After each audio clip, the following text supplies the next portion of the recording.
Boys and girls, this is the Undisputed Era. Adam Cole, Kyle O'Reilly, Roderick Strong, and you're listening to Going In Raw, baby. This is the glorious one, Bobby Roode, and you're watching Going In Raw. What's up, it's your girl, Sasha Banks, Legit Foster, and you're watching Going In Raw. You like that? Hey, friendos, Larson here. Also, Cal. Hi, Cal. Hey, how's it going, Larson? Good, how you doing? Welcome, everybody, to Going In Raw. I'll try my best to emulate what Steve says. The only pro wrestling podcast you need to be listening to right here at youtube.com/Steven Larson and available anywhere fine podcasts can be found.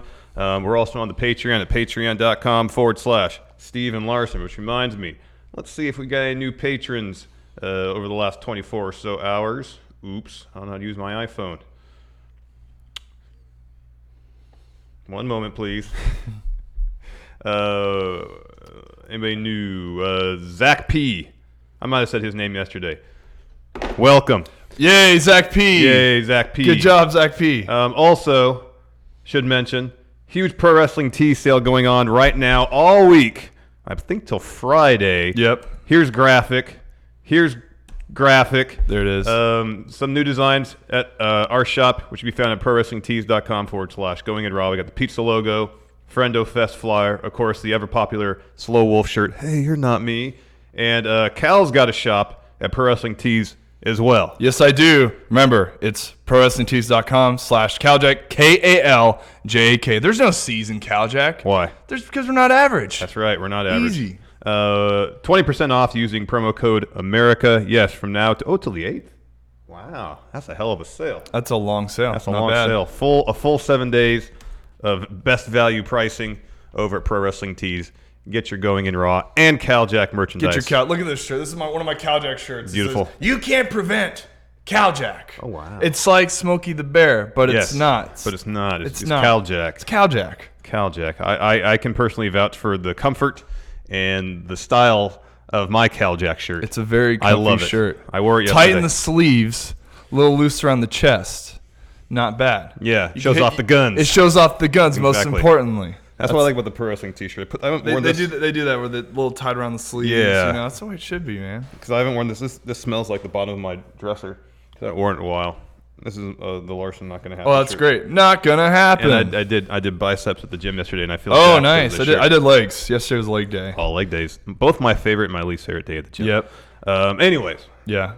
We'll talk gym habits, maybe an overrun later. Right now, while it's not clear whether this is the first complete Raw as part of the new Paul Heyman era, it did feel different. I know this. You say that usually you just watch highlights of the show. So yeah, that's normally what I do. So since we didn't do this yesterday, I wanted to. Let's have some casual time with Cal. Oh, nice. And tell me your thoughts on Raw. Okay. So first off, I have a little bit of ADD.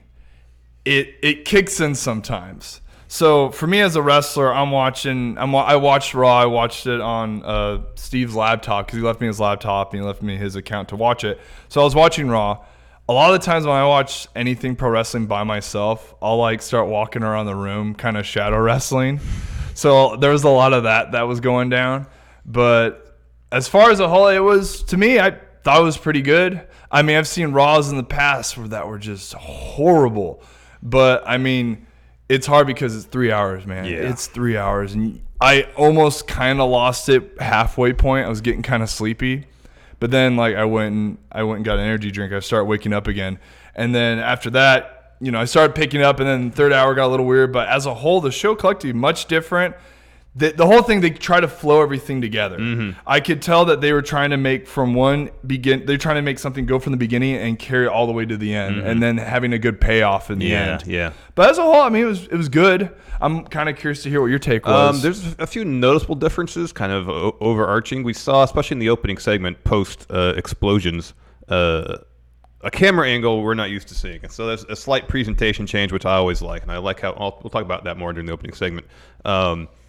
The dialogue felt snappier. Yeah. And it felt, especially the stuff with the club. Yeah. Felt more tailored to the specific performers as opposed to the generic, hey, trash talk stuff. Yeah.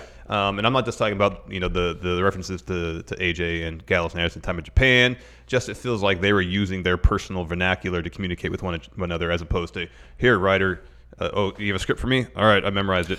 Shoot now. Yeah, I kind of felt like maybe they were giving off kind of blue point, like how to pinpoint some stuff out and like go off of that more so than just like here's a script. This is what you have to say and exactly everything you say. I'm sure Heyman was probably like, hey guys, talk like you guys would normally talk with it's like, is a writer going to put down hot Asian wife? I think that was all. That's a Carl Anderson. That's a Carl Anderson bit right there. Some of the storyline tweaks felt a little more.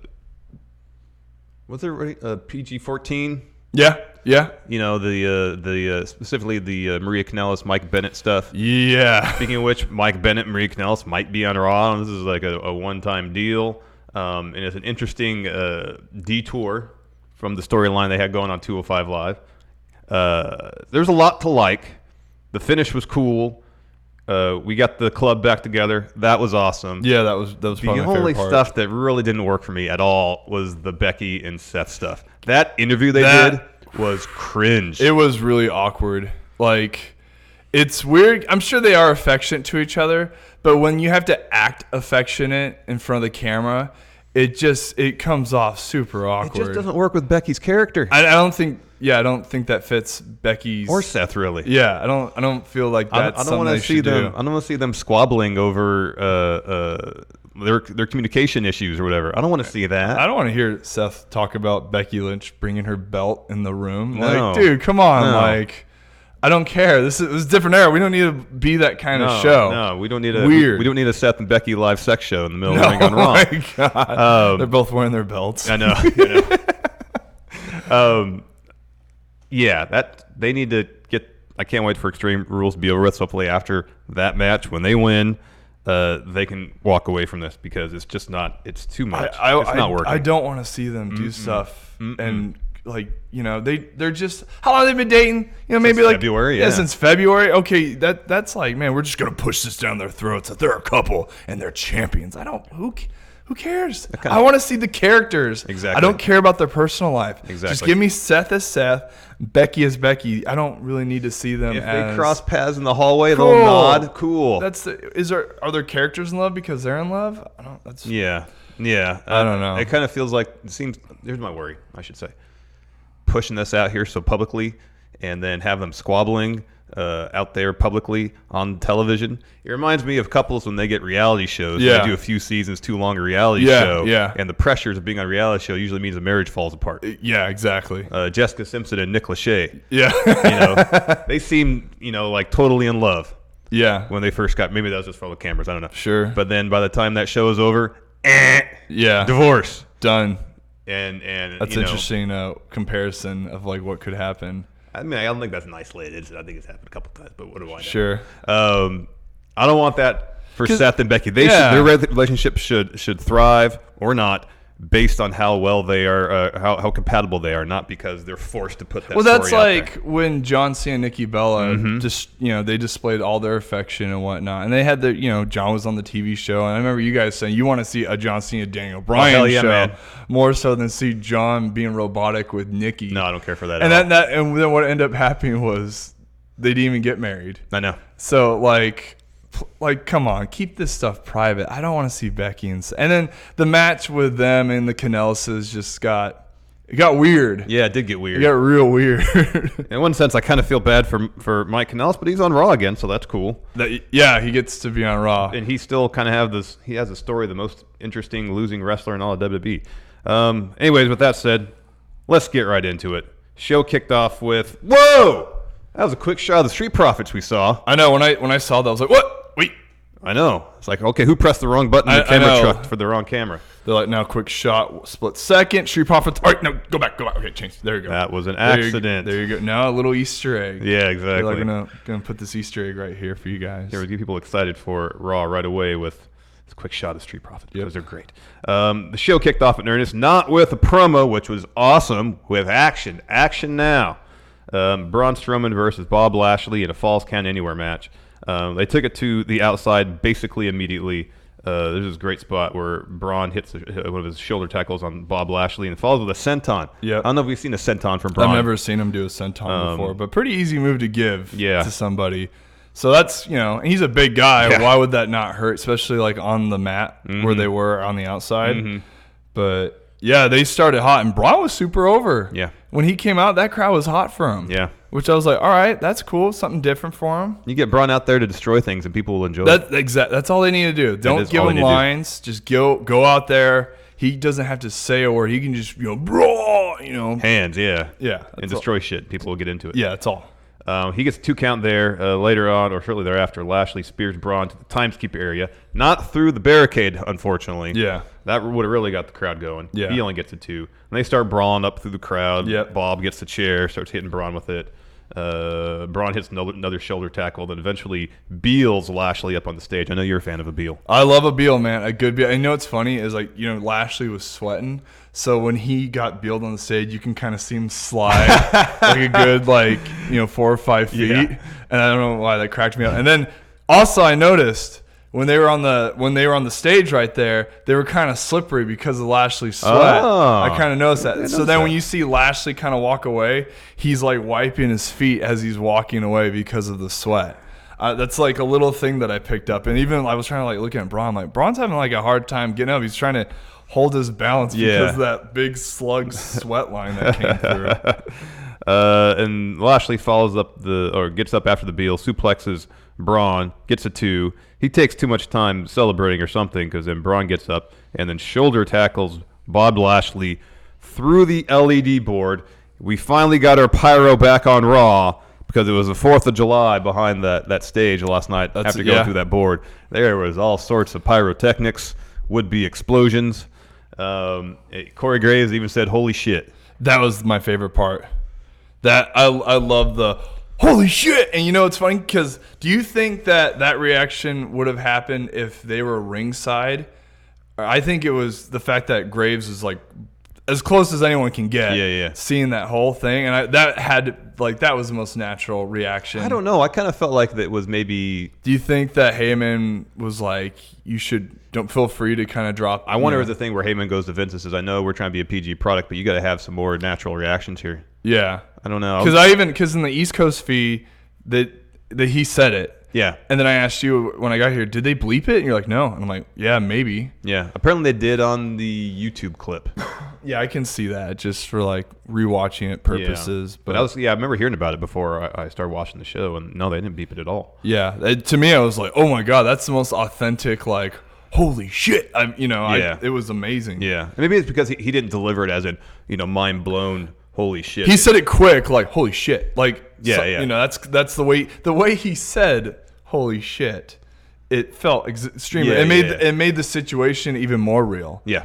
And somebody said this. Dave Dutra wrote on his Facebook about how the after the fact of when all that happened, instead of having cameras already back there, they had a big sky camera kind of filming everything that gave it more authentic. Oh, totally. I love that. Yeah, and just the silence of the commentators just. It gave you that, maybe this was real. Maybe this wasn't supposed to be, by accident. And there's rumors that Braun's hurt, and they're trying to find ways to write him off. Yeah. So, I mean... That could be. Exactly. They were saying he had a ruptured spleen or something. Exactly. The refs come down. They tend to both the guys. They call for EMTs. You mentioned the shot. It's kind of behind the stage, high angle, looking down, and they let it linger there for a good couple minutes. You can see Corey come over. Yeah. There's no commentary, and it's literally, it felt like the show stops because there's a bunch of people, not just cameramen, but people in suits wandering on the top of the ramp, right by the hole. Just a lot of activity. A couple stretchers came in, and if it weren't for the crowd counting to 10 for a last man standing match, it would have seemed like, okay, this is some serious business going on here, because that's how, from the production standpoint, they treat it. It almost felt like a news report. Yeah. It was pretty good. I really enjoyed it. I like that too, because then it made it feel more. I thought it made it feel exactly what it should felt, more real. Yeah, totally. So I loved it. And even they go to commercial and they come back and they're still holding on that long shot. And then we get an update from commentary. They show a couple replays and they finally cut to a camera on the ground as Lashley gets put in an ambulance, and then another camera follows as Braun gets put into an ambulance. They get taken away, and throughout the rest of the show, during interviews and promos and such, various superstars would say, "Hey, thinking about you, Braun and Bobby." They said, and that's what I liked about that is because it would remind you of what exactly happened. And then when they give a health update, they never announce what happened. They just they're being evaluated. They're being evaluated. Yeah. So that to me was okay. We don't exactly know what happened. They're being evaluated. Thoughts and prayers. Thoughts and prayers to Braun and Lashley. Yeah. Next we had War Raiders versus The New Day. As this match was going, Samoa Joe decided to interject himself. He runs it through the crowd, puts Xavier Woods in the Coquina clutch. Kofi comes down to make the save. He and Joe start brawling. And then Hanson, Ivar, I guess. I'll call him Hanson. Yeah. He comes and lays out Kofi. Refs come down. They separate the teams. Go to commercial. We know what's going to happen next. 6-man tag match. 6-man tag. And that's exactly what we got. War Raiders and Samoa Joe versus the entirety of the New Day. During this match, Corey's like, "Hey, I don't know if you heard, but the rumors are saying that this Joe Kofi match, Extreme Rules, might be a ladder match." Oh my god! Michael Cole's like, "What?" I haven't heard that. Yeah, I got sources, rumors. Psh, shh, don't say shh. I know I said it out loud on the air, but don't worry about it. Just an interesting way to announce a stipulation for a match. Hey, rumors are going around. Rumor and innuendo would have it that this is going to be a ladder match. So Michael Cole should have said, "Well, Corey, chat me up here." Chat me up here. Is this really going to be a ladder match? Roll Tide. Roll Tide. In the end, though, Hanson's on the apron. I think following a suicide dive where he took out Xavier Woods. Xavier Woods, yes. So he gets back on the apron. Kofi hits Trouble in Paradise on him, knocks him off the apron. Joe comes up behind him, locks in the Coquina clutch. Kofi tries to escape. He can't. He passes out. Joe and the Viking Raiders pick up the win. I like how they're booking Joe. Yeah. He's basically like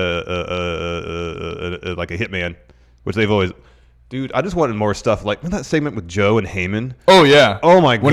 When he cornered Heyman and he's describing how he's going to, what's going to happen to him and Heyman's face. Man, I wanted more Joe and Lesnar for the longest time. I know. But I like what Joe's doing in the sense of, he just kind of does what he wants. He's going to choke somebody out. And it's real, man. Yeah. Getting choked out's not fun. I've had it happen before. It's not. It's scary. So him legit putting on that hold and taking somebody's ugh. Yeah, it's terrifying. Making him pass out because I will say though, I was so digging the War Raiders versus the New Day. I was a little disappointed when Joe did interrupt the match. I'm like, oh, this is awesome. This is something new. We're getting New Day versus the Viking Raiders, and I'm like, this is great. I wanted to see the whole match play out. But then obviously, they're saving it. Yeah. But I kind of dug when I think Hanson when he attacked Kofi because oh cool, maybe a heel. Yeah. They're going heel, which is give them something to do. I mean, they're big scary dudes. They don't need to be faces. I like them kind of as the heels. Yeah. In that regard. One thing that was different about the War Raiders New Day match that had been different than the previous since Big E has come back is that the previous tag matches all built to the hot tag to Big E. Yeah. Instead, he was the one who started this match, and he was the one that was getting worked over. Yeah. For the most part. Yeah. So this is in terms of the psychology. I like that because it's Big E's such a big and strong guy. And you have the Viking Raiders are also two super big and strong guys. So even though Big E's the muscle of the New Day, he got manhandled. And that's something that we've never really got a chance to see too much. So him taking the heat and getting beat up by the Viking Raiders, I was different change of pace. Because that way, whoever gets that hot tag who did they do a hot tag? I forget. I don't think they did. No, I don't think they did either. Yeah, they interrupted it by then. Yeah, because Joe came out, No, it would be cool to see whoever just pinball off of both those guys, and just because they're quicker and just have a little bit more endurance. And that's what commentary said during the 6-man is that Woods and Kofi would have the advantage because they are faster and quicker than either Joe or either the War Raiders. Before we continue, though, here's a word from the sponsor of today's show, Quip. Packing your toiletries is almost like playing Tetris. It's a delicate game of stacking and space hacking, but that's why Quip electric toothbrushes work just as well on the road as they do at home, because their compact and wireless design easily fits in any nook or corner of your carry-on. Quip's got those soothing sonic vibrations that are effective for cleaning your teeth while still being gentle enough on your sensitive gums. Plus, Quip's got a handy 2-minute timer that pulses every 30 seconds to tell you, hey, you, it's time to brush the other side of your mouth so you can brush your teeth evenly. Up to 90% of us don't brush for a full 2 minutes or clean evenly, in case you didn't know. And Quip's brush heads are delivered to your door every 3 months or just $5. A friendly reminder that it's time to toss the old toothbrush head in the trash and stay committed to your oral health. And those are just a few of the reasons why I love Quip, from the sonic vibrations to the 2-minute timer. It makes keeping your mouth clean easy, all while never having to leave the home to get a new brush. That's why I'm taking it with me when I go on vacation, probably to my in-laws' house in a couple weeks. Exciting stuff. Quips starts at just $25. And if you go to getquips.com/goinginraw, you can get your first refill pack for free. That's right. Get your first refill pack for free by going to getquip.com/goinginraw. Thank you to Quip for sponsoring today's episode. And you're really helping out Going In Raw by going to getquip.com/goinginraw. That's GETQIP.com/goinginraw. Thanks to Quip for sponsoring today's show. Quip, thank you. Thank you. Next, we had Drake and his wife. They were backstage. She had like a mask or blindfold on. Yeah, he was like, we're on our way to our honeymoon. So wherever they were, she was blindfolded and had headphones on the entire time. I guess so. In He's like, Texas. hey, we're in. Oh, it's so warm out here. Yeah, we're in the Caribbean. Just wait. Yeah, because I know that he lives in Orlando. Oh, okay. And same with her. Yeah. So they flew from Orlando all the way to Dallas, Texas, with her being blindfolded and had headphones on to get to the honeymoon. That's funny. That's awesome. Maybe he could say that, well, we got a connecting flight in Dallas, and then from there we're going somewhere, some island in the Pacific. I don't know. That's a lot of trust she put in on him. Yeah, especially considering what happened at the wedding. Oh, no, yeah. She's like, you know what? He must have had like a really, when he talked to her, he must have sounded really convincing that he was over this. So he says, oh, we're on our honeymoon. She takes off the blindfold. She is not happy to be at Raw. No, she mad. For good reason. Dana Brooke, introduces herself. A little pleasant exchange. Dana Brooke seems really pleasant. She is really, really nice. I really, really like Dana Brooke. But you know what? She was getting mad. And then his way to diffuse her getting mad was, oh, look, there's Dana Brooke. Yeah. And that way she had to be nice. Yes. And then eventually he was able, okay, that's, made her not as mad by talking to Dana Brooke. Smart maneuver. It is, but it only lasted a moment because ultimately she makes an ultimatum to him. It's either her or the 24/7 title. Yeah. And he seems to have an epiphany and says to her and to himself, all right, I'm going to give up my pursuits. And he embraces her. And then as he does, our truth is there. I'm a sucker for love. Oh, so good. Hey, right before anything, someone's talking about how it would be nice to meet Dana Brooke. When I was at the Performance Center, Dana Brooke is like the master of like baking foods that's super high in protein. Wow. So she was really good at baking cookies, cakes, brownies. And just tossing protein in it? But no, like just it specifically just being really, really high in protein. So she can take like whatever, like a protein shake mixer, and she knows how to like mix all that stuff together to where you're just getting high protein cakes and snacks. Wow. So what she would do to get, be cool with the coaches and stuff, she would make them treats and whatnot. Uh-huh. So yeah, Dana Brooke's a baker. That's awesome. And she would make protein stuff. That's great. Like snacks. That's incredible. I just had to, bring that up because I'm like, I don't know if you guys knew that. So she would bake cookies and snacks. This is insight we can only get with Cal here. Steve doesn't know this stuff. Yeah. After that, we see the club, Gallows and Anderson, backstage. AJ Styles walks up. At first, they're saying hi, hey, salutations. And then he starts talking crap because the club lost last week. And the club is like, hey, don't you pay attention? Whoever we lost to, they wrestled the Viking Raiders last week. Yeah, that's who they were talking about. It's like, they're really good. And then the club fires back saying, not that you can talk, you lost to Ricochet. Saying you're focused. Where's your edge? Yeah, why are you trying to, don't throw rocks when you live in a glass house, Yeah. AJ. And the club says they have a bet that AJ can't beat Ricochet. And Carl's the one betting that AJ will lose, and he's willing to put his hot Asian wife on the line. I wonder if she was down for that. She's like, yeah, put bet. You can use me for any kind of bet or wager you want. I kind of feel like he took it upon himself because he said, "I'm that confident." He's that confident. And then afterwards, Gallows like, are you serious about this? And Anderson seemed like he was kind of blowing him off. Yeah. Because I would suspect no, she wouldn't be cool with that. Next, No Way Jose was supposed to take on Cesaro. We see Drake Maverick and his wife sitting ringside. R-Truth is part of the conga line, and then he kind of pulls a Tetsuya Naito Tranquilo pose on the barricade right in front of him. You notice that No Way Jose was wearing, like, I know he wears more of a flashy attire, but this time he came out with a white shirt that says "Vote for Jose" and camo pants. Similar to, like, the shirt "Vote for Pedro," from Napoleon Dynamite. But like the it's just kind of no explanation why is that like something on main event or like I don't know. Is there anything behind that? Maybe he lost his ring gear. He got lost his. So he went through like the box of gimmicks and he's like, just wear these camo pants. Yeah, these camo pants. These camo pants. So then the loser locker room runs down to the ring, chases R-Truth to the back, and then Cesaro just proceeds to beat up Jose, drops him with a neutralizer. Match never begins. No, it didn't even start. But you know what? I saw Cedric Alexander. He also was wearing the same shirt, "Vote for Jose." Yes, he was. It was quick, but I remember I caught that. You know what I really like is when wrestlers wear other wrestlers' stuff. Oh, yeah. Like Cedric's worn a Mustafa Ali shirt before. Yep. We've seen several times where Xavier Woods, members of the New Day, wearing Becky Lynch merch. I like that. I like the feeling of community backstage, that they're all friends, they all get along, or for the most part, friends, they get along, they support each other. Well, that's like, when I was in developmental, the coaches would give out like extra shirts that didn't get sold at like the live events in Florida.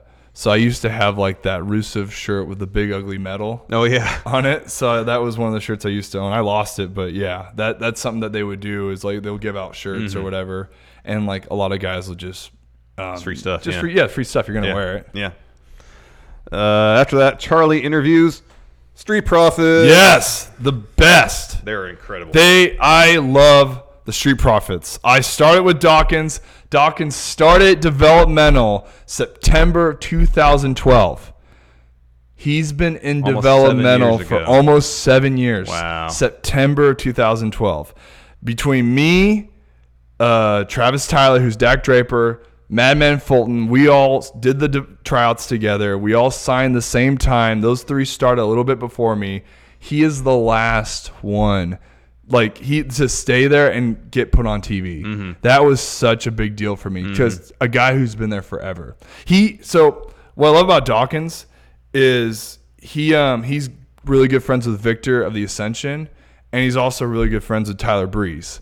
So both those guys were all roommates at one point in the house. Okay. Yeah. And before that, Dawkins took over Xavier Woods' room. And Xavier Woods had 2 rooms when they lived together. He had his room, and then he had a video game room. And then eventually he obviously moved, and now he lives in Atlanta. But to me, like, just Dawkins, man, that makes me so damn happy. Oh my gosh. That's pretty awesome. That to me is just like, dude, talk about something long overdue. Guy who's been through so many different gimmicks and stuff, from being this nerdy, he did like a nerdy gimmick, being Sasha's hype man, to being we had this like other little faction called Shoot Nation, and then to see him almost kind of tagging with Fulton at one point, and then finding Montez Ford and forming the Street Profits. Dude, the guy's been through it all. Yeah. So to see him get to the main roster, that's a big deal to me, man. Yeah. Some guy, and like the business isn't fair. And he stuck it through. He could. I would have thought he would have quit, but he that to me was a huge deal. So yeah. I'm really, really, really, really happy for him. Oh, I love Dawkins to death. Yeah, Dawkins is okay. Dawkins is great. He's fantastic. And here's one last thing about Dawkins. When we first got to, it was FCW. We all had to find gear or whatever, especially guys that have never done it before. He's never done it. Yeah. He's developmental all the way through. Oh, all right. He didn't have any gear, so he just wore like basketball shorts. Oh, that's kind of stuck around, huh? Well, the thing is, he got so much, all the boys made fun of him for wearing basketball shorts. And a lot of guys that made fun of him aren't even in WWE now. They never even made it to the main roster. Look who's laughing now. Yeah. Dawkins, in his basketball shorts, made it to the main roster. Yeah. It's Dawkins it's is pretty the cool. best. It's pretty cool. So they have an interview.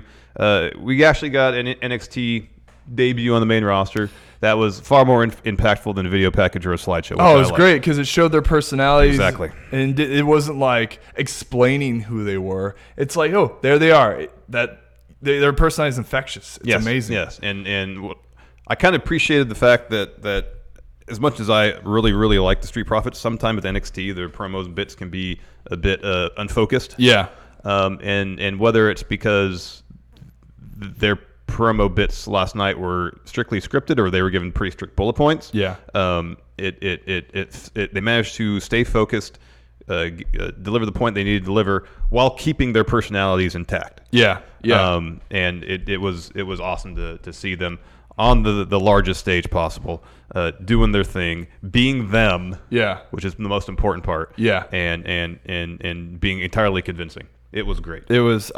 And I'm sure, I don't know, to me it was a big deal. Mm-hmm. That made my entire night. I'm beyond happy and excited for those guys. They're one of my best friends, and I love Montez and Dawkins. Mm-hmm. They're great. Oh, they're great. They're absolutely great. And they've come a long way in terms of their in-ring work just over the last year. Yeah.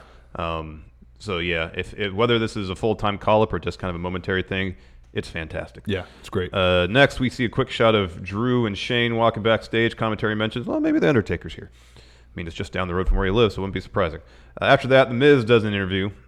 He says he's going to send Elias back to playing music in the subway for donations, essentially. And also, he kind of says, maybe Undertaker's in the building. You know what kind of made me laugh about what Miz was wearing with that headband? Yeah. Is the headband has his eyes on it. Like his eyes, and then he's wearing sunglasses. So he's got eyes on his forehead, and he has sunglasses on. He's got 4 eyes. He's got 4 eyes. He has 6 eyes. Yes, 6 eyes. He Sorry. has 6 eyes Include going the on. glasses. Sorry, yes. It would just look goofy. Yeah. He's got to lose the headband. The headbands. He's had the same B-Miz logo for at least a dozen years. I bet you he's wearing it so they can make it into something they could sell. Oh yeah. That and I've never seen anybody wear a Miz. I don't know anybody who would. That's kind of what I'm thinking. The incentive is that if it gets over, that the crowd's going to start wearing Miz eyes on the forehead headbands. WWE shop and buying his headbands. Shop's going to have that. They did have those. I don't know if he was wearing the round, really round sunglasses. Oh, like with the Willy Wonka sunglasses. Yeah, they were selling those on WWE shop for a while. Yeah. So then Shane and Drew come out. They have a promo.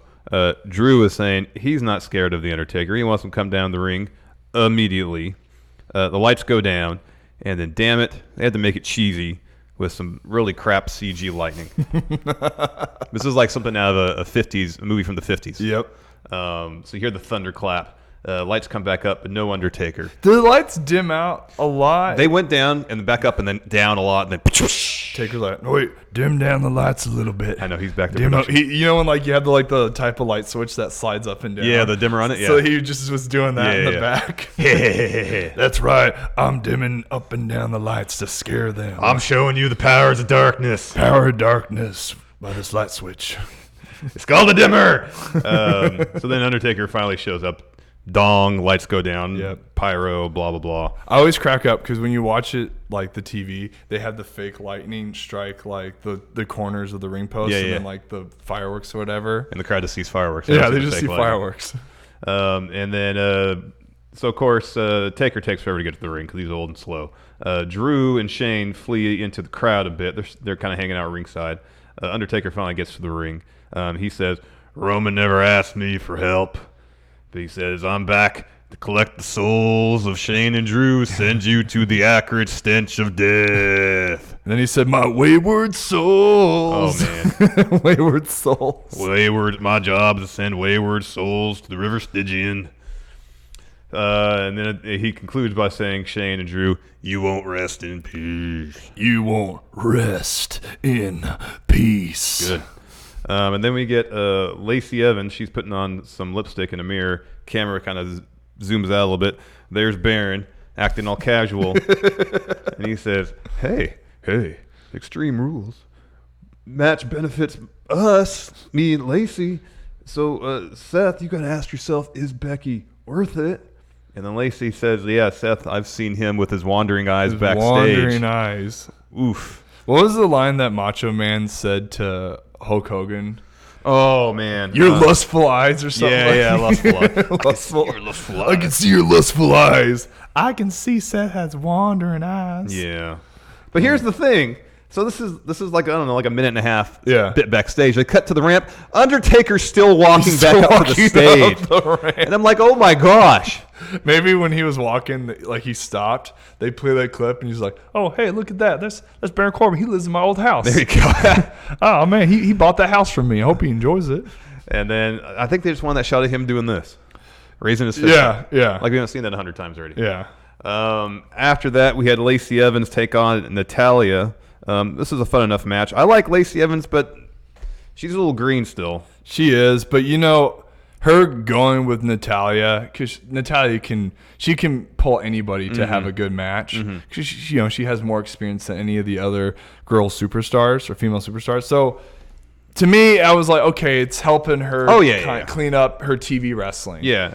And that's Natty for you. She's done that with so many other girls. It's like help clean up their wrestling on TV so that it can at least make people think, oh, you know what, she's actually pretty good, that when they do Extreme Rules, it won't be like as sloppy as it was when, what was that pay-per-view they had? Oh, Stomping Ground? Yeah, Stomping Ground. It was sloppy. There were a couple spots that were really bad. But it's tough because I feel like with a lot of the female superstars that they bring up from NXT that didn't really do like the NXT title thing, they like try to capitalize on their character. And Lacey has a good character. She can deliver her promo. She's consistent with that. And she's a very pretty person. So, I mean, I think that's, I don't know. What's interesting I always find about Lacey is when she does promos in the ring, they're pretty good. Yeah.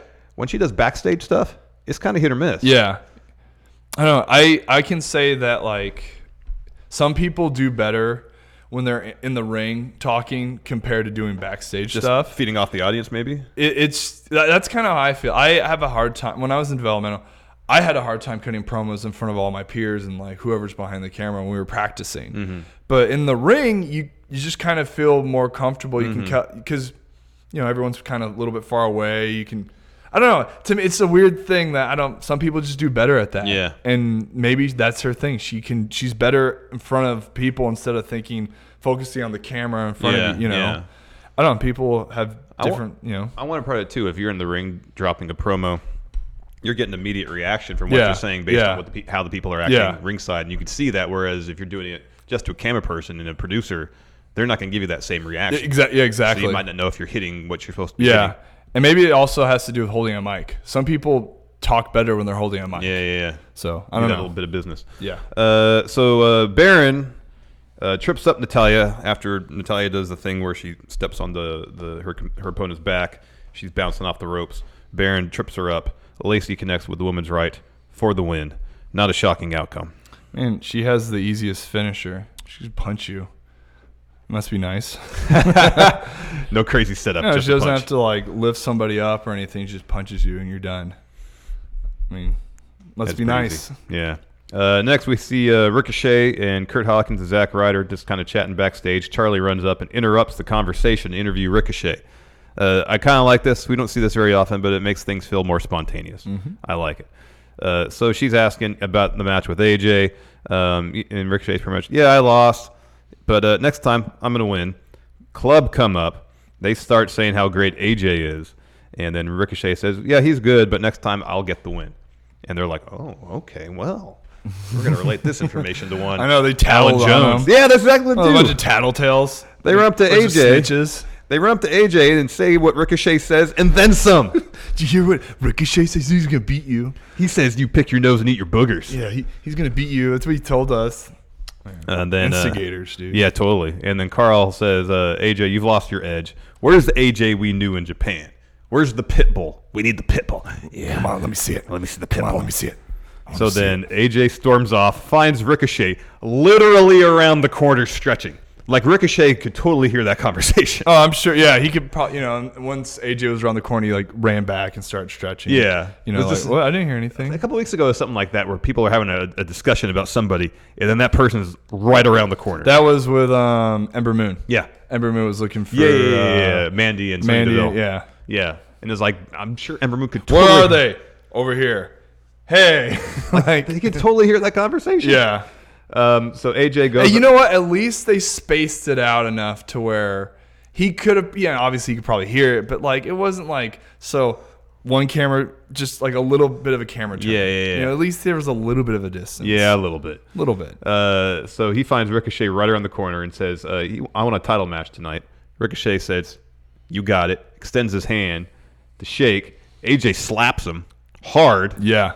And then Ricochet slaps back. I loved it. That was great. That was because usually like they'll get slapped and like they'll put their hand in their face. I know the face will be like, oh, why did you hurt me? It was instead, dude, he just got him back. That's what you should do. Eye for an eye. If someone hits you, hit him back. Mm-hmm. That's common sense. That should be pro wrestling. Exactly. Face or heel. Slap. If you get slapped, slap back. Maybe, AJ's like, I'm going to fire you up. Slap. I'm going to fire you up. Slap.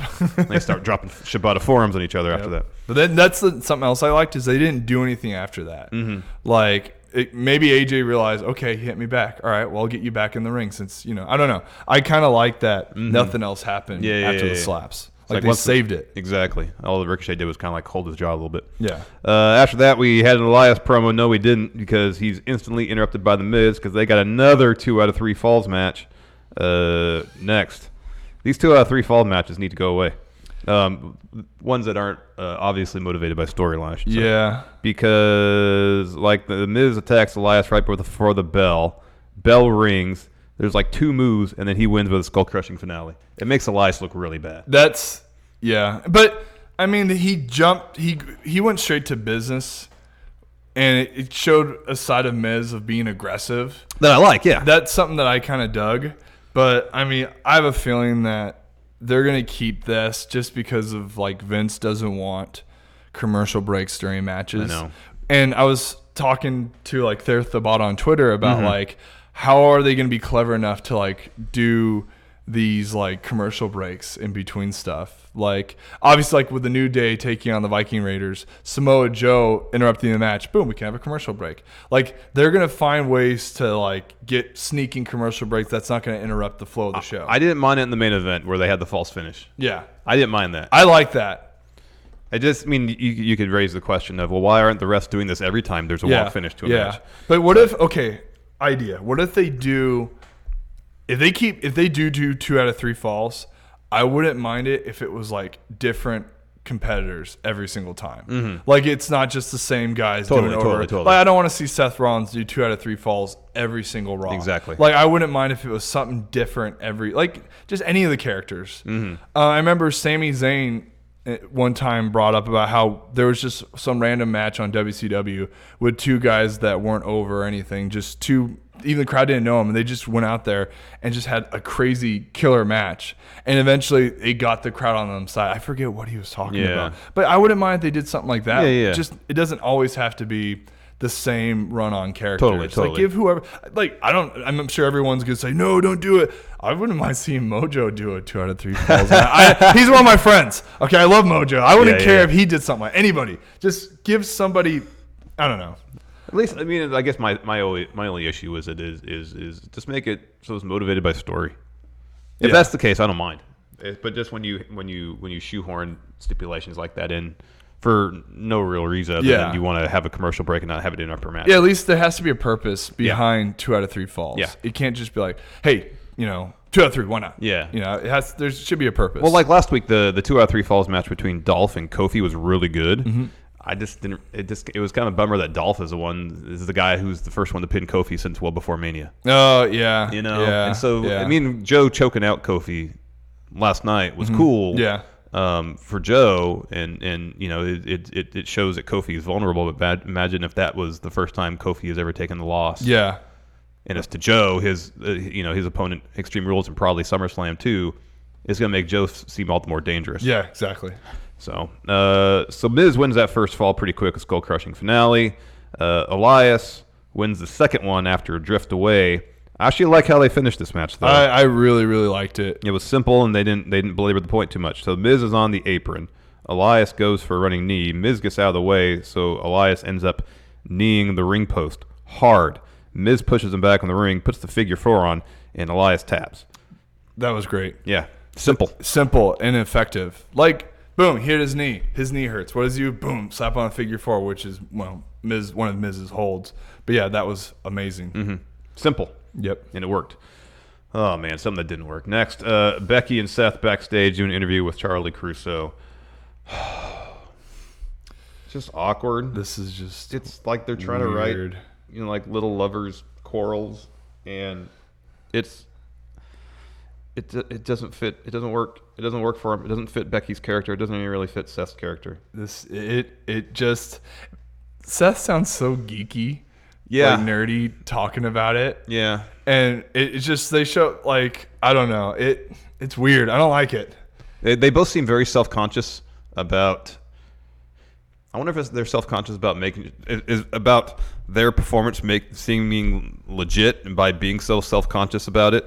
Like even when Becky was doing, like poking Seth in the ribcage and stuff. Like I wouldn't be surprised that stuff she does. Yeah, but when it's scripted in a promo for her to do it, it's like, oh, I have to turn around and tickle Seth a little bit. Look how cute of a couple we are. Yeah. And I don't want to see that from Becky.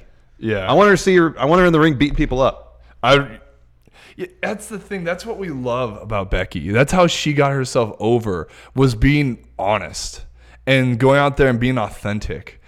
Her I never would thought when I met Becky and see where she is now, I didn't think that she would ever do a love angle because it doesn't really fit her personality and just the way she is.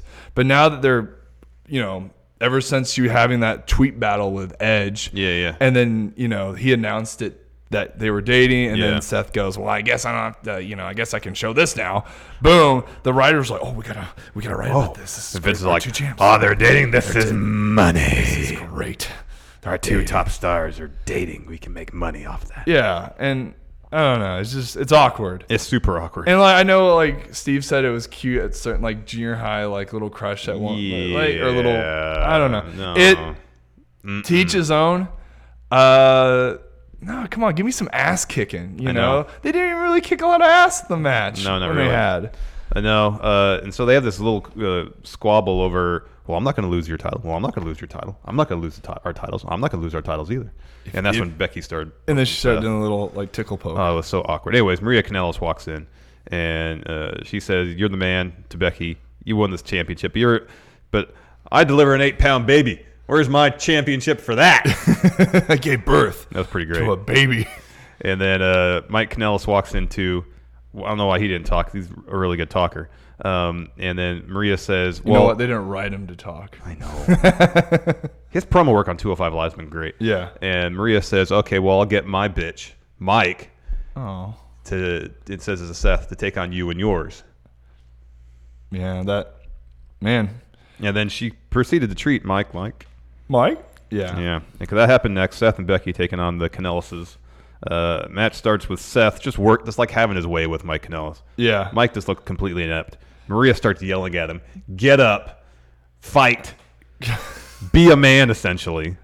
Briefly, Mike turns the tables, and then Seth gains the upper hand pretty quickly, hits a buckle bomb, drags Mike over to his corner, and tags Maria in. Yeah. And then he goes to his corner, tags Becky in.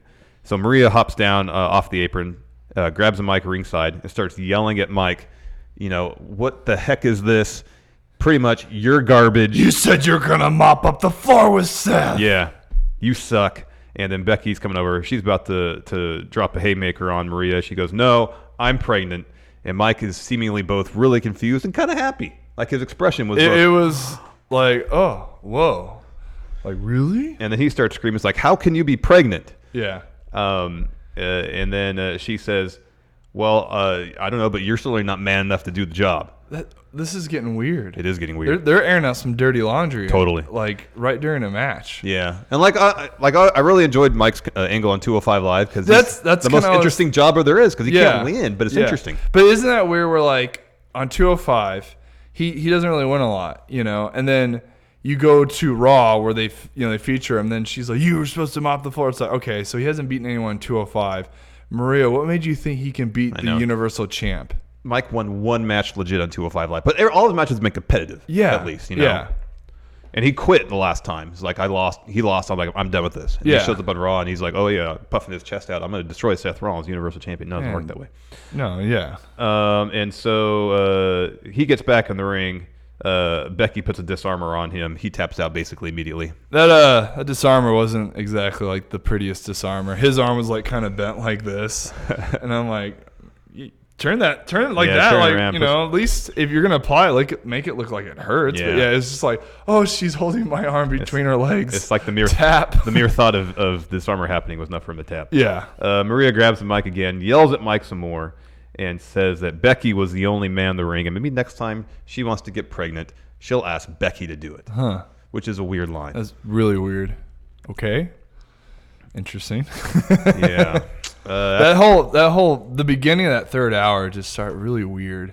It was cringy with Seth and Becky, and then it just, I don't know, it got a little weird. But like Maria's awesome. The Kanellises are great, but just like, why'd you get so mean to him all of a sudden? I know. And like, wasn't there like a report that she was pregnant like a while ago? Like they announced that not too long ago. Well, I don't remember that, but I was reading stuff this morning that she might actually be pregnant again. I think she is. And you could see when she announced it, Becky goes, "Oh, okay," and she starts patting the tummy. I know. Which congratulations to the Kanellises for if that's the case. Yeah, I hope But man, airing out some dirty laundry. Yeah, no, it's a little awkward. Yeah. Next, we got a Paul Heyman interview. That was interrupted pretty quickly by the Street Profits. Oh, it was great. And they seem totally comfortable messing with Paul Heyman, which is awesome. I would be so afraid to mess with Paul because, like, think about it. He's got Brock Lesnar. But do you think Brock's like, oh, it's hilarious. Look at him mess with him. Oh, he might. He might think it's really funny. I think he probably thinks it's hilarious. Yeah. And then Heyman's like, like Montez just playing with his tie. Like hey, man. Like, dude, it was great. It was pretty damn funny. And, like, I don't know, like little things always stick out to me, but Dawkins looks so tall and big compared to Heyman. Because Heyman and Brock, like obviously Brock's a lot bigger than Heyman, but Dawkins looked huge. Yeah. So Dawkins is tall. Like he's like 6'5", 6'6". He played basketball in college, right? No, Dawkins did 3 sports in college. He went to Harper in Chicago, Illinois. He did football, wrestling, and track and field. Oh, okay. Yeah. I thought he played basketball. No, he did 3 sports. He just did wrestling, football, and track. But he did it all in college. And he All-American in all 3 of the sports. And his college, they won nationals in football. So he's an athlete. Yeah. He's really athletic. I guess that explains why for a while he was doing the 3-point. He was doing a 3-point stance thing at one point. Yeah, that explains that. I don't know why I thought he played basketball. So then Heyman leaves, and then Street Profits. Montez had this great line. It's like, well, we've overextended our welcome. We'll see you later. That was great. And then they leave. It was great. Great opportunity for Street Profits to show off their personality. Next, a moment of bliss with special guest Nikki Cross. Nikki says, "You have my gratitude, Alexa, because you're the only one that welcomed me when I came here." And Alexa says, "No, I need to thank you because you got me another title shot against Bayley." Carmella comes out. And she's wondering why Alexa's getting that title shot considering Nikki won the match. And then Alexa says, well, I used to think, Mella, you were fabulous, but now you're just a sidekick. And then she spelled sidekick. Yeah. Which I'd probably have to think how to do in front of all those people. SIDEKICK. Yep. And she did it in the exact rhythm of her theme song, much like you just did. So impressive. And then Carmella says, well, I'll show you a sidekick when I kick you in the head. Match time. That was a cool line. Yeah. And it wasn't much of a match because they get down the ring. Alexa's like talking to Nikki about something and gets rolled up immediately for a loss. Mella wins. They're trying to keep Alexa busy as possible, but like there's stuff that like she's kind of like she's concussion issues or something like that. So they're trying to keep her super light, and she has such a writable character with her personality and her delivery. Yeah. So they're keeping her fresh. Just they're gonna keep her there for a long time. Yeah. And it's interesting to see that like they have her paired up with Nikki, and then the whole thing is, Nikki's the one doing all the dirty work so that Alexa can get all the rewards. So and it fits in with Alexa's character being extremely manipulative. But she's done that before too. Yeah. And then we go to commercial break. We come back, and now it's Nikki Cross versus Carmella, and pushing the narrative that maybe Nikki deserves that title shot. Yeah. After a pretty hard-fought match and a good match, Nikki picks up the win over Carmella with her finisher, that neck breaker. So I don't know if they're going to eventually make that match at Extreme Rules a triple threat or what. Yeah. When's the Extreme Rules? It's on a week from Sunday. Okay, so next Raw is going to be kind of that segment. I'm kind of curious what they're going to do for the next Raw to like. What's the payoff for that storyline? Is she eventually going to be like, oh, you're right. I should defend for myself, not do everything for Alexa. Yeah, I don't know. I know, but it's going to take Alexa turning on Nikki for them. I think probably for Nikki to reach that point. Yeah.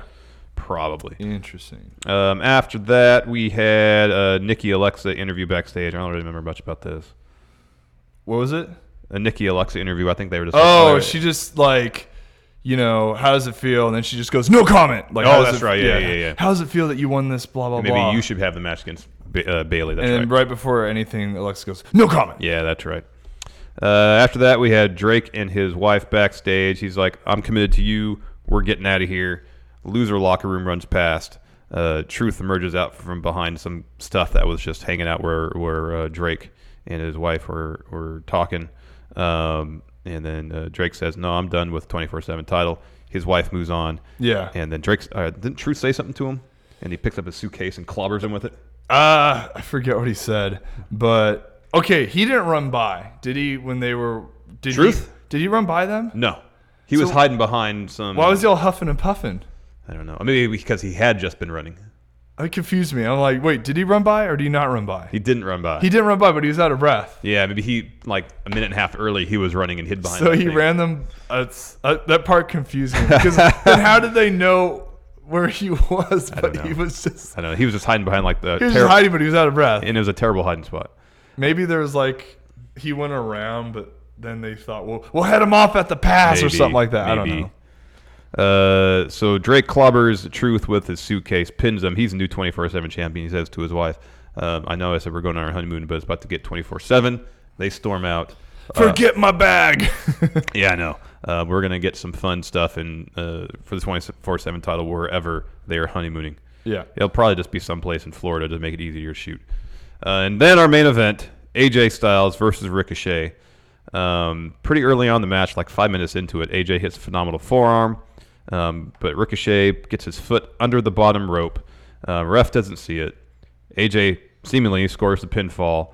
His hands raised. He is announced as the winner. He's holding U.S. title. He's new U.S. champion in just about every sense. Except John Cone runs out to the ring and is like pantomiming what happened to the ref. We go to commercial. We come back. Match is restarted. Now the club is ringside. I actually kind of like this match more than the previous match between them last week. Yeah. Because I feel like AJ felt a little crisper. Yeah. I felt like he was moving a little slow last week. Yeah. He just came back from injury, totally understandable, but his movements felt crisper. That plancha spot where AJ gets out of the way, Ricochet jumps out of the ring, lands on his feet, turns around, eats a forearm. That was great. Beautiful brain buster from AJ, gets a 2. Beautiful rack bomb from AJ, gets a 2. And then Ricochet hits some crazy top rope pinning combo. I don't even know how to describe it. Yeah. To get the win. Yeah. He did the fireman's roll up carry. I forget. Yeah, it's like a fireman's roll up stack. I gotta say, Ricochet's timing in between stuff, it's so good. And he like a lot of people kind of wait and then they go, but he like stays in like that fighting pose stance a lot. Because there's a moment where he could have paused when AJ was selling to the rope. And then Ricochet went at him. Yeah. And then also like when Ricochet flipped over, I forget what AJ did, but AJ did something where he flipped over. And instead of landing on his feet clean, he kind of like looked like he kind of fell. And then when AJ came back at him, then it just to buy AJ a little bit of time. Buy him a little bit of time. Yeah. And Ricochet is just his instincts are so damn good. Like, he can make setting his feet look like just a routine thing. Yeah. Where he'll do something, he'll kind of, I don't know how to describe it exactly, but he kind of does this. Yeah. Where he just sets his feet and then he's ready to go. It's awesome. It's pretty incredible. So AJ, right after getting rolled up for the win, is obviously disappointed. He extends his hand to Ricochet. Ricochet shakes it, and then the club, they're like, Great. Good job. Yeah. Sportsmanship. Give They him get on that the ramp. sarcastic clap. Yeah, they get on the apron. AJ is like, what's going on? He turns around, does cold cocks Ricochet. Just sucker punches him. Stomps on him. Ground and pound. Club pick him up. They hit a magic killer. Then AJ's like, pick him up. He goes stand the second rope. Second rope styles clash. Oh, my God. Club too sweet in the middle of the ring.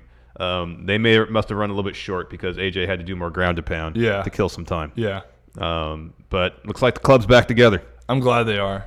That's awesome. Gives it gives those guys something to do. Totally, because they need it because They were just hanging out in the back at catering, doing nothing. So seeing them as a group, I'm really happy. and maybe that's enough to convince Gallows and Anderson to re-sign and not go to All Elite Wrestling. Yeah, exactly. Which is really why they're doing it. Yeah. Give them what they want, damn it. But last night's, I really enjoyed when it was Club versus John Cena. Mm-hmm. That was a hell of a lot of fun. Yeah. And it gives AJ an opportunity to really show some personality. Yep. Because he's a really good babyface, but he's babyface with occasionally a little bit of an edge, but he's so impulsive as a face. Like he's easily overcome with his emotions. At least that's one consistent character trait they've had with him, which can't be said for a lot of wrestlers. And like he can play off. I think he does. You see more of his personality plays off with the club. Yeah. And that's something that I kind of like. And they can all, if they're all going to be heels together, that dynamic's it's going to be interesting because now I want to see AJ as a heel and with the club because he does great faction stuff. Yeah. I always loved them when they were together. And the thing is, if they keep these guys together for a while and do it right, they're going to get over huge. Yeah. They better start making some decent looking merch for this faction because if they book it right, they're going to start selling a lot of it. Unless it's really ugly. Yeah, exactly. I don't know. Well, which probably will. That might be the case. Yeah. I wonder, I know they're called the club. I always, when they first, they debuted together, I was like, man, really? They're going to be called the club? I know, it's not I never liked that name. I'm like, give it something cool. Bullet Boys. Anything. I don't care. The club's just I'm not into it. But I love them as a group. But the club. They need a better name. Yeah. Odds that the Finn joins too. That'd be amazing. But Probably not. Probably not. He seems to enjoy being a face. I think so too. It gives him a good platform. Yeah. Speaking of SmackDown, where Finn is, at least in theory, on. We got a SmackDown preview here. Can Kofi Kingston bounce back from six-man tag team loss to Samoa Joe? Last night on Raw, Samoa Joe stood tall at the conclusion of a six-man tag team match, taking WWE Champion Kofi Kingston out with the Coquina Clutch to win the battle against the New Day alongside the Viking Raiders. That is a run-on sentence. As the championship showdown at Extreme Rules draws closer, can Kofi Kingston bounce back or has Joe gained the upper hand? Ooh. Let's find out. Is Bayley ready for Alexa Bliss? Last Tuesday on SmackDown Live, Nikki Cross defeated SmackDown Women's Champion Bayley to earn her best friend Alexa Bliss another opportunity to challenge the Hugger for the title at Extreme Rules. With Cross ready to help her friend claim a title at any cost, is Bayley ready for another round with the Goddess? Will the New Day continue to chase after Bryan and Rowan's titles? With WWE Champion Kofi Kingston preparing for the challenge of Samoa Joe, fellow New Day members Big E and Xavier Woods had quite the week for themselves, pitting SmackDown Tag Team Champion Daniel Bryan in an 8-man elimination tag team match on Raw, then defeating Bryan and Rowan in tag team action last Tuesday on SmackDown Live. Have the New Day reestablished themselves as a threat to the SmackDown Tag Team titles? Yes. Will Mandy, Rose, and Sonya Deville continue to torment Ember Moon? After weeks of torment, Ember Moon finally thought she had her chance at payback last Tuesday when she squared off with Sonya Deville. But a timely distraction from Mandy Rose gave Deville the opening to ram Moon face first into the ring post and pick up the win. Will the War Goddess still be out for retribution, or have Rose and Deville taught Moon a lesson? Find out tonight on SmackDown Live, 8/7 Central on the USA Network. Apparently, Bischoff's supposed to be there tonight. Yeah, it's like tonight we had a little Heyman. Mm-hmm. Then he had a little interaction with the Street Profits. Yeah. So yeah, we'll see if we see Bischoff on camera. Shows up. I meant to mention this at the top of the show. Steve must have put a community poll up, so I didn't do it. Usually, results of this finds Raw in the teens as far as yays. Yeah. 48% last night, yay. That's great. Which is huge. And usually don't plan to watch it somewhere in the 40s to only 26%. Only 3% nay for Raw So based on this one episode, that's a massive win. Yeah. Massive win. That's great. That is great. And I just realized I didn't put a question thread up on Patreon. So I'll do that for SmackDown unless we have some questions here in chat. Jeffrey Nguyen says, happy birthday, Wayne Maker. Yes, Wayne Maker. Wanker, happy birthday. Hey, happy birthday. Thank you, Trippy Raven, new member. Matthew Cox said, left an Orange Cassidy match video when I saw the notification. You like Orange Cassidy? I have to watch more of them. I've only saw that one little bit at Double or Nothing. Yeah. But I saw clips of him versus Joey Ryan. Yeah. And it looked hilarious. Yeah. Because like he's really cool, laid back guy, and he's got his glasses and he keeps his hands in his pocket. Yeah. And Joey Ryan's trying to get him to grab, get him in the dick plex. Yeah, that was great. So, I kind of need to see more to kind of have an opinion on him. Gotcha. Nick C. There, the club is back. Happy now, Steve? Steve, are you happy now? Yeah. I can't do a Steve impression. Jay Sean Lawrence, how long will the club stay together this time? Oh, Steve put up a Patreon. See, Steve just can't help but work when he's on vacation. Oh. I'll go pull that up. How long will the club stay together this time? Well, at least until Anderson and Gallows' contract runs out. Yeah, it depends on their contract. The villain Alan Black. Once Steve leaves, Raw gets better. Conspiracy. Maybe he is the new head writer. That's Paul the Heyman. thing. Steve didn't leave on vacation. No, he's in Dallas, Texas right now. And then he's going to Connecticut right after that. Yep, he's moving to Connecticut. So this might be your seat for life here, Cal. Oh, okay, I'll do my best. All right, there you go. Soul FGC. Cal Jack, going in Raw Wrestler of 2019 confirmed. I don't know. Usually going in Raw Wrestler is a title reserved for somebody that we just find oddly fascinating. Yeah. Like Baron Corbin. Yeah, I remember you guys said Corbin. What about Top Notch? Oh, Dijakovic? Yeah, Dijakovic. Yeah, he qualifies. Because when he cut that promo about his knee, and he's like happy about it, he's like, cut the weakness out of my knee. Oh, yeah, that's weird. His promos are a little too intense. Hug Nice Man. Cal Jack, number one contender for Hate's title confirmed. I don't know. I mean, Adam Mayhem's all the way in Korea. Yeah, I don't know. Defending it. So. I gotta look. I might have to hire a lawyer. He just took that title overseas and he said thanks. A bunch of my money too. We could just make a new title. We should just make a new title. I'll defend it. Who crafted those excellent YOLO County tag team titles for? AJ and Dave Dutrick. So I want to hire him to make. I bet you. Person. Well, that title's in this area. Yeah, and they never really lost it, even though Tucker and Otis did pictures with him. But you know what? I'll take on Otis and Tucker. You go. Tell them to come out here. I wrestled Tucker in college. There you go. I beat him in college. There you go. Should be a piece of cake. Yeah, it should be easy. Josh Moeller, new member. Thank you. Matthew Cox says the father of Maria's baby, Mark Henry. That's a reference to the Attitude Era. Yeah. Wang Choco, do you think we are entering into a new official or unofficial era of WWE wrestling? If so, what would you dub it? I don't know. It's kind of too soon to tell to see what kind of overriding themes or concepts are going to be consistent from episode to episode because we only have sample size of one episode. So I don't know. Mr. Dope, Larson, make me some bacon. I'll come pick it up. Mr. Dope, if I'm making bacon, you better hurry because I'm going to eat it all before you get here. What kind of bacon do you like? Do you like the thick cut kind, or do you like? Yeah, I like bacon. Well, so what I'll do is I like to get the maple bacon. Yeah. And then I'll sprinkle cinnamon on it, and then I'll bake it and make some candy bacon. That sounds good. It's really good. I do that. It's good. Yeah. Candy bacon's really good on salads. Yeah. Thayer Thabata says Steve put up a question on Patreon question thread. I am there now. Alex Foster, what other shocking ways would you open Raw, and why is Limbo Contest the best answer? A Limbo Contest in the Firefly Funhouse would be an interesting way to open the show. Oh, that'd be kind of cool. Thayer Thabata, is it better to keep avoiding commercials like the plague or just upload the full match, including what happened during the commercials, to the network when that episode of Raw goes up? It's more incentive for wrestling fans to describe the network, and you get to see something new. I don't know if their broadcast deals would preclude uploading the entire match to the network, but I guess there was some in-ring action, whether it was during the match or kind of extracurricular stuff between falls, between Miz and Elias. I saw it on Twitter, I think. WWE posted to YouTube. Yeah. That's more likely to happen. I think that would be better if they did that on YouTube. Mm-hmm. Didn't a long time ago that you could commercial would go on, you could watch the match stream like on your iPad during commercial breaks. I think that was part of the WWE app or something like yeah, that. Yeah, I'm surprised they don't still do that, where you can just go on the app and like click on that. Yeah, I don't know. Yeah, I don't know either. Connor Lee Bradley, when was the last time a Raw was this good from top to bottom? When I try to remember the last time I enjoyed Raw all the way through, I go back to the build for SummerSlam when Daniel Bryan beat John Cena. That was 2014, 5 years ago. Yeah. What about you guys?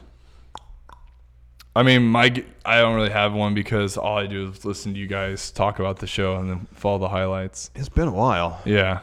It's been a while. It might have been like a Raw after Mania a couple years ago or something. Yeah. Chris Coffey, with the Street Profits showing up on Raw, I pose this question.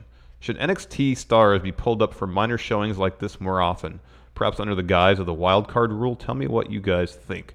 I wouldn't mind that. I just want people, when they come up to Maine from NXT, for it to be impactful, for it to be motivated and have a reason for it, rather than here's some new call-ups, watch slideshow, watch a video package, and then have them not show up for weeks.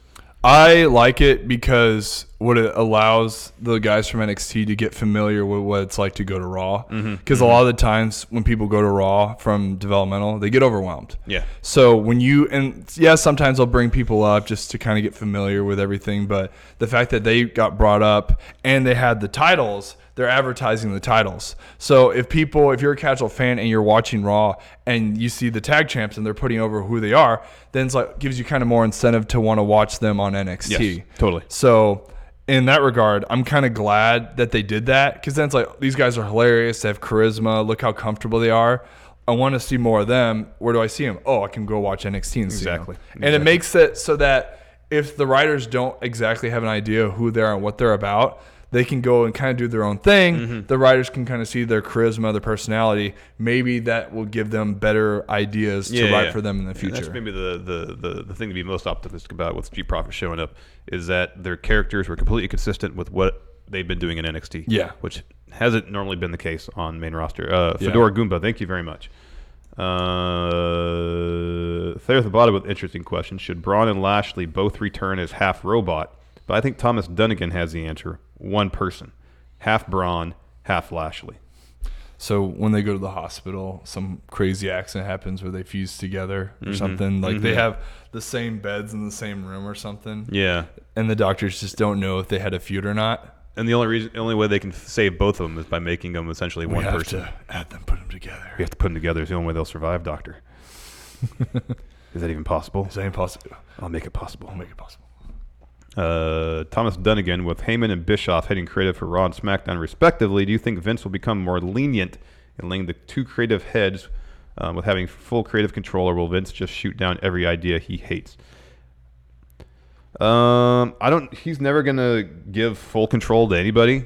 He might take a step back for a while, but should anything go wrong on the slightest, or should he just decide one day when he wakes up that he has all sorts of great ideas that he wants to implement? It's the opportunity is always around the corner for Vince to say, no, I want to do things this way, and completely kneecap whatever autonomy Heyman and Bischoff have. Man, he's just sell a couple of his shares, go focus on that XFL. Well, that only lasts about a few weeks. I know, but just do it again. I know. And then just be like, I want to focus on this. Boys, do your magic. You guys have 6 weeks before the XFL goes belly up to work your magic and prove to me that you know what you're doing. That'd be great. That's all he has to do. Just do that, please. Yeah. David Wondolowski, that Undertaker promo was painful. He just kind of tripped over his words a little bit. Otherwise, it was fine. I did kind of dig how they didn't change the lighting. Yeah. Like, they kept it dark Yeah. and ominous. Like, they didn't show his face. So, I don't know. That, to me, I thought was kind of cool. But I don't know. I didn't really listen to, like, his promo, No. I'm used to rambling, incoherent Undertaker promos at this juncture. He just kind of says the same thing over and over. Yeah. Fedora Goomba says, I like the Kanellises stuff. WWE needs a memorable WTF moment every now and then. Yeah, I just don't know if it's going to carry over to Raw or if they're going to acknowledge it on 205 Live. I just don't know. It definitely was a WTF moment. That it was. So, yeah, I guess it is memorable in that regard. Wolfpack 4 Live. What percentage of things in wrestling do the fans know now about the wrestling business? I think it's still only about 40 to 50%. So you being in the business. Yeah. First of all, do you think fans know way more than they ever did about the inner workings of the business? And what percentage, like how much mystery is still left? Well, that kind of goes back to when I could remember when one of the coaches said this to us, that we're in the reality era. So whatever real thing happens, they're going to try to write and like play that off as much as possible. Mm-hmm. So, I mean, nowadays, man, everybody's going to know everything. Mm-hmm. And I've heard word that like some of the guys, the office guys, they leak news and info out all the time. Mm-hmm. So at this point, if anybody makes it there, just expect everyone knows everything, because you can't hide anything. Eventually, like whatever happens there, it's gonna find out. Yeah. There's all these, there's podcast shows, there's everything. Someone's gonna talk. Mm-hmm. It doesn't take much. Mm-hmm. So yeah, to me, it's like eventually someone's gonna. Yeah. Information's gonna get leaked no matter what. I still kind of feel like there's still something a bit mysterious about how 2 or 4, however many wrestlers can sit backstage, and whether it's with the producer or by themselves, lay out a match and then go to the ring and deliver it, and depending on the style of the match and the story they're telling, have the audience in the palm of their hands, whether from a dramatic standpoint, from an emotional standpoint, because you'd think any number of men or women in the ring doing a choreographed battle, you'd think, okay, well, I'm walking into this knowing exactly what it is, yet I'm buying into it completely. There's still a little bit of magic there. There's still a little bit where people, a little bit of mystery. Yeah. But I think that's something you can't really define. It's the same thing with like a really good actor. You put a script in his hand versus some guy off the street.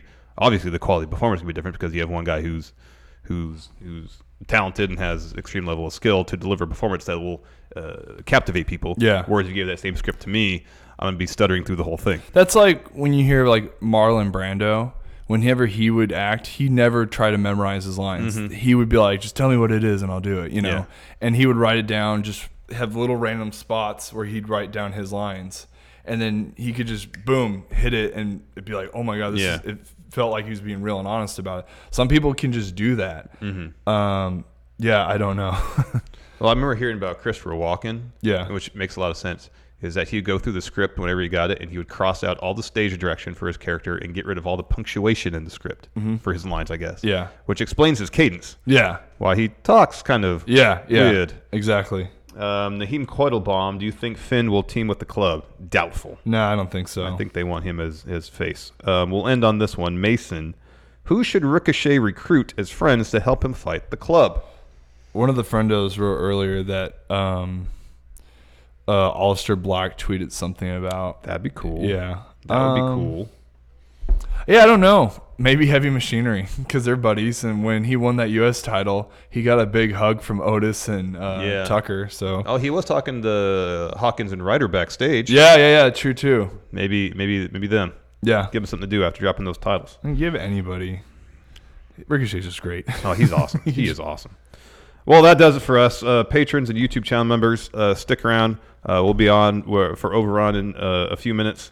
And until then, we'll see y'all tomorrow for our SmackDown recap. Goodbye. Bye-bye. Be a part of Going In Raw today at patreon.com/Steve and Larson. Starting at $1 a month, you can enjoy Going In Raw ad-free, gain access to the daily 30-minute Going In Raw post show, exclusive merchandise, and so much more. Support Going In Raw today. Click the link in the description.